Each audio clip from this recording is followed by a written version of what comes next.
L'Istituto Comprensivo Statale Leonardo da Vinci di Mascalucia ha usufruito dei benefici apportati con i fondi europei, per cui è stato possibile acquisire della strumentazione che possa essere utile sia ai fini didattici sia ai fini, diciamo, del collegamento con il mondo esterno. La scuola ha potuto cablare i due edifici che la compongono, l'aula docenti che è stata finanziata con i fondi del progetto E1,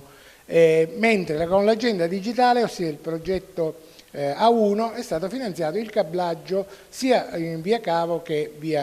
con il collegamento wifi. Questa strumentazione ha la necessità di essere conservata e preservata, per cui abbiamo chiesto all'amministrazione di venirci incontro e devo dire che si è dimostrata molto sensibile a questo problema e quindi ci ha offerto la possibilità appunto di preservare con delle tecnologie avanzate,